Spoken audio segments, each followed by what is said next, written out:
സാന്ദ്ര തോമസിന്റെ പത്രിക തള്ളി. നിർമ്മാതാക്കളുടെ സംഘടനയിലേക്ക് മത്സരിക്കാനായി നൽകിയ പത്രികയാണ് തള്ളിയത്. അത്യന്തം നാടകീയമായ സംഭവങ്ങളാണ് നിർമ്മാതാക്കളുടെ സംഘടനാ തെരഞ്ഞെടുപ്പുമായി ഇപ്പോൾ കൊച്ചിയിൽ നമ്മൾ കാണുന്നത്. സാന്ദ്ര തോമസിന്റെ പത്രിക തള്ളി. നേരത്തെ വരണാധികാരിയുമായി സാന്ദ്ര തോമസ് വാക്കുതർക്കത്തിൽ ഏർപ്പെടുന്നത് നമ്മൾ കണ്ടതാണ്. നിർമ്മാതാവ് സുരേഷ് കുമാറും സാന്ദ്ര തോമസും നേർക്കുനേർ വന്ന് പരസ്പരം ആരോപണം ഉന്നയിക്കുന്നതും തർക്കിക്കുന്നതും നമ്മൾ കണ്ടതാണ്.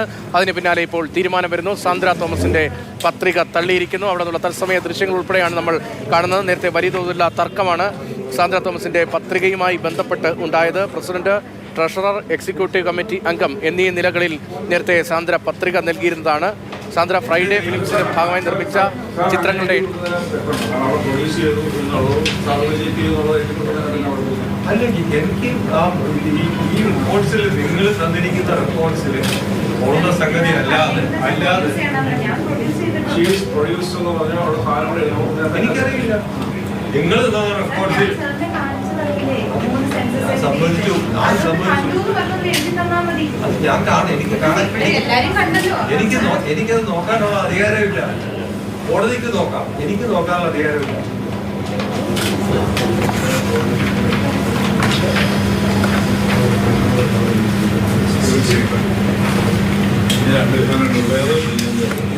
റിയ വിവരങ്ങളുമായി റിയ, കാര്യങ്ങൾ വീണ്ടും കോടതിയിലേക്ക് പോകുന്നു. ഇപ്പോൾ ഭരണാധികാരി തന്നെ പറയുന്നത് എനിക്ക് നോക്കാനുള്ള അധികാരമില്ല, കോടതിക്ക് നോക്കാമെന്നാണ്. ഈ സാന്ദ്ര നിർമ്മിച്ച സിനിമകളുമായി ബന്ധപ്പെട്ട് എന്ത് തർക്കം ഉന്നയിച്ചുകൊണ്ടാണ് പത്രിക തള്ളിയത്? ഒരു ജനാധിപത്യ പ്രക്രിയയാണ്. ആ ജനാധിപത്യ പ്രക്രിയയുടെ ഭാഗമാകാൻ നേരത്തെ തന്നെ എതിർ ശബ്ദം ഉയർത്തിയ ഒരു നിർമ്മാതാവിന് കഴിയാതെ പോകുന്നത് എന്തുകൊണ്ടാണെന്നാണ് അവർ വിശദീകരിക്കുന്നത്.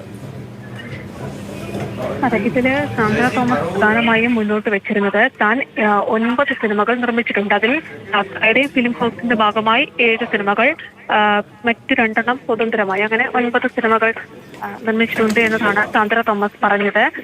എന്നാൽ അതങ്ങനെയല്ല.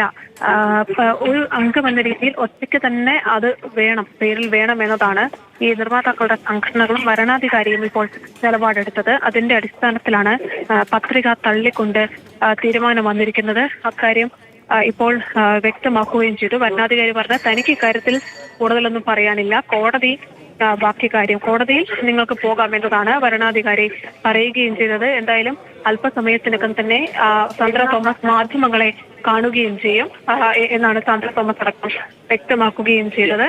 എന്തായാലും Sandra Thomas president, treasurer, executive സ്ഥാനങ്ങളിലേക്ക് നൽകിയ പത്രികയാണ് ഇപ്പോൾ തള്ളിയിരിക്കുന്നത്.